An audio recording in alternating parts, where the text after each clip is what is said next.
Assalamualaikum warahmatullahi wabarakatuh. Alhamdulillahirabbil alamin wa bihi nasta'in ala umurid dunya waddin wassalatu wassalamu ala asyrafil anbiya'i wal mursalin sayyidina wa maulana Muhammadin wa ala alihi wa ashabi ajmain amma ba'du. Baik, dalam pertemuan kali ini kami dari kelompok 4 pada mata kuliah Sistem Pengendalian Manajemen, dosen pengampu Dr. Zulfa Ismawati MPD, Program Studi Manajemen Dakwah kelas 5A, Universitas Islam Negeri Said Ali Rahmatullah Tulung Agung, akan membahas tentang perilaku dalam organisasi.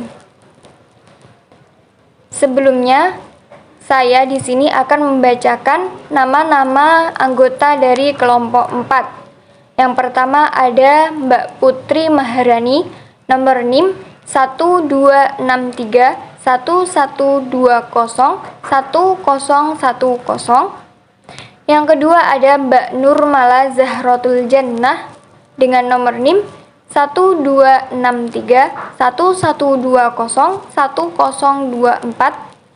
Dan yang terakhir ada saya sendiri, Nanda Ulinuha, nomor NIM 1263 1120 1025.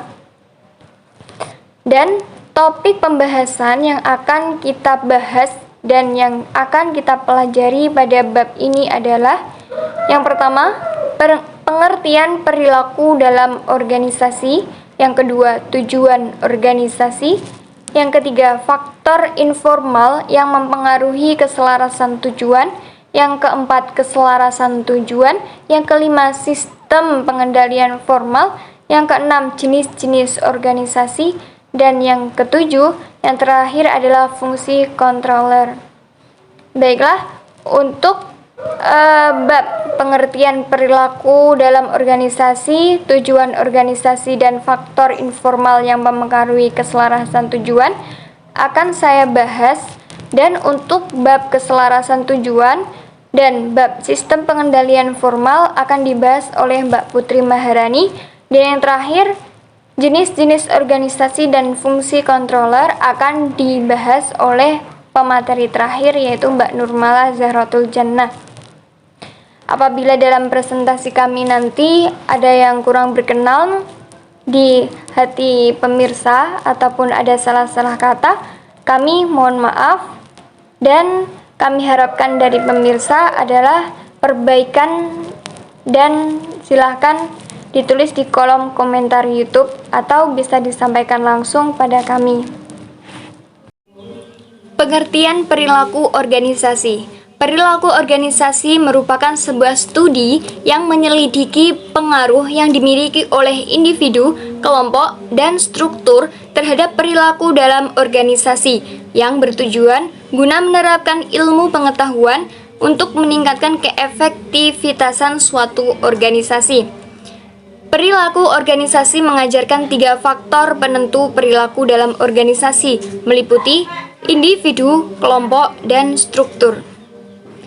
Robbins menjelaskan bahwa perilaku organisasi adalah studi yang mengambil pandangan mikro dan memberi tekanan pada individu-individu dan kelompok-kelompok kecil. Perilaku organisasi di sini memfokuskan diri pada perilaku di dalam organisasi dan seperangkat prestasi dan variabel mengenai sikap yang sempit dari para pegawai, dan kepuasan kerja adalah yang banyak diperhatikan oleh banyak orang. Tujuan organisasi. Setiap individu yang memiliki kepentingan dan tujuan yang sama menciptakan sebuah wadah atau badan di mana mereka saling berusaha untuk mewujudkan tujuan tersebut.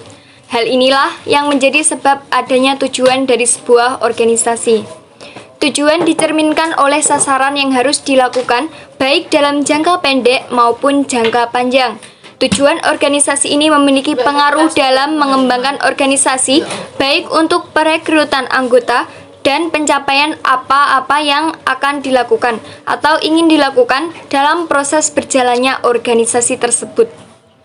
Tujuan dari sebuah organisasi sangat mempengaruhi kinerja dari organisasi itu sendiri, ataupun untuk mencari masa atau anggota baru dalam pengembangan sebuah organisasi dan untuk menjaga kaderisasi anggota. Organisasi sendiri juga perlu melakukan kaderisasi untuk menjaga keberlangsungan organisasi dan eksistensi organisasi dalam jangka waktu yang panjang. Para ahli dalam bidang sosiologi dan administrasi telah menyusun tingkatan pengelompokan yang mendefinisikan prioritas sebuah tujuan organisasi, antara lain, yang pertama, tujuan atau misi umum.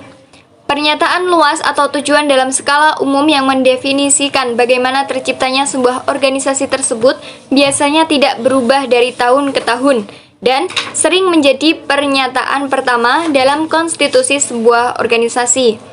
Yang kedua, tujuan.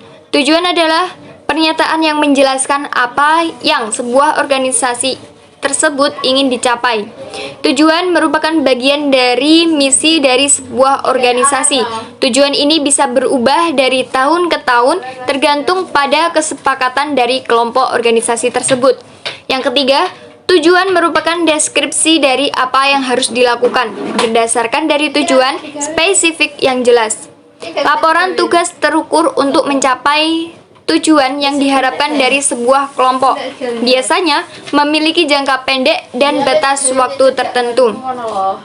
Pemilihan tujuan ini dari setiap organisasi tersebut sangat penting karena dengan hal tersebut bisa menjadi semangat kerja dan rasa bertanggung jawab, komitmen dan motivasi dari setiap anggota dalam sebuah kelompok. Untuk itu, tujuan dalam sebuah organisasi menjadi sangat penting dan harus disosialisasikan pada setiap anggota baru ataupun anggota lama dari organisasi itu sendiri. Berikut ini pentingnya mempelajari perilaku organisasi adalah sebagai berikut.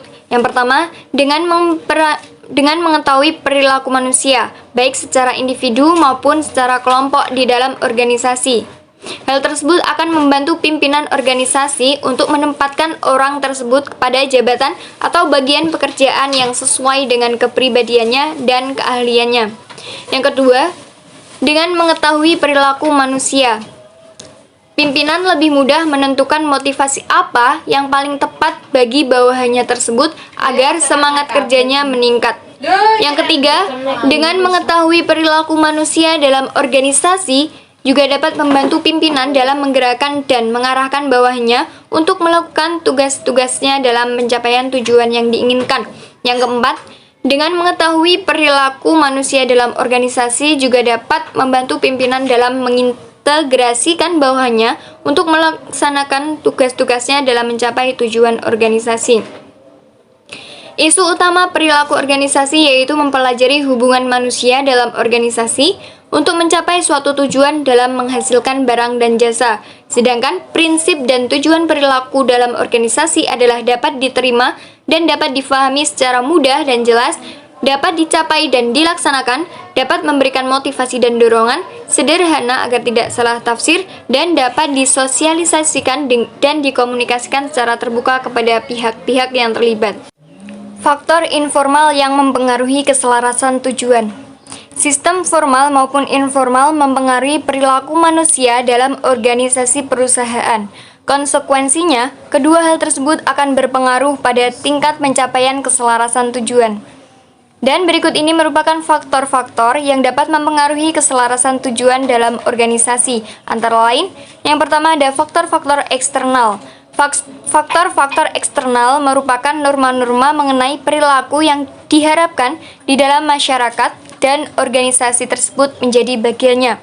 Norma-norma ini disebut sebagai etos kerja yang diwujudkan melalui loyalitas pegawai terhadap organisasi, keuletan, semangat, dan juga kebanggaan pegawai dalam menjalankan tugasnya.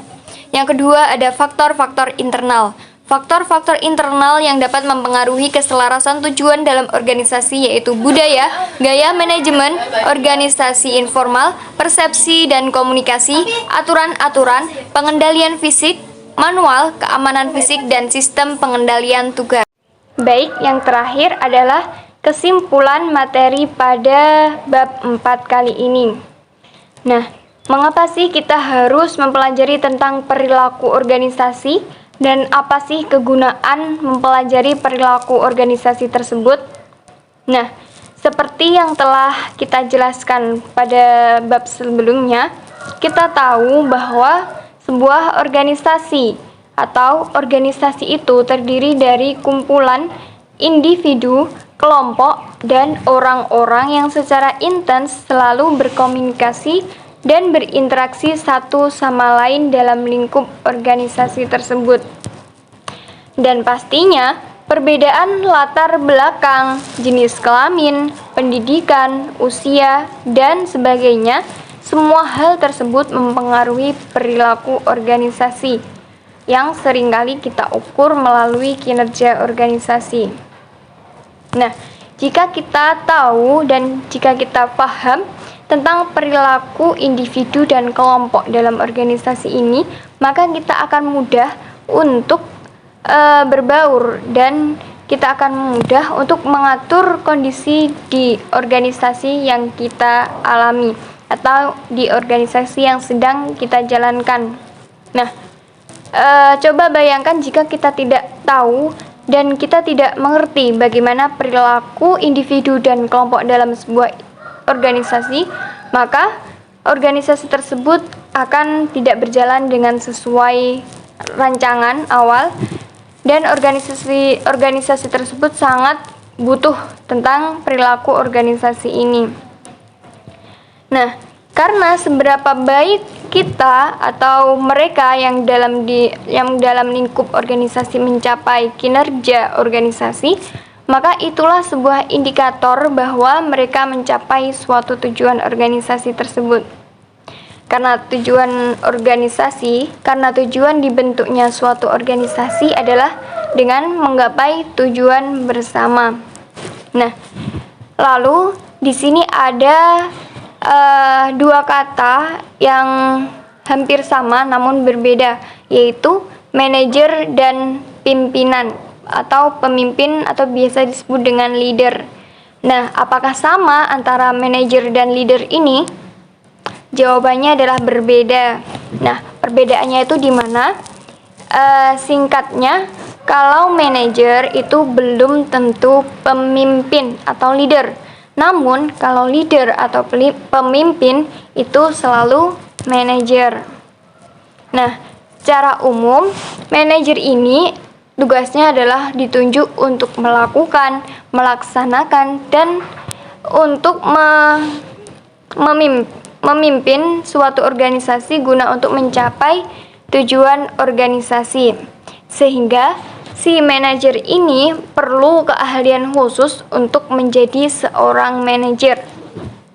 Nah, mungkin cukup sekian presentasi yang dapat saya sampaikan. Apabila ada kesalahan dan kekurangan dalam penyampaian materi kali ini, saya mohon maaf yang sebesar-besarnya. Dan penjelasan berikutnya akan disampaikan oleh rekan saya, Mbak Putri Maharani dan Mbak Nurmala Zahratul Jannah. Saya akhiri, wabillahi taufik wal hidayah waridho wal inayah. Wassalamualaikum warahmatullahi wabarakatuh.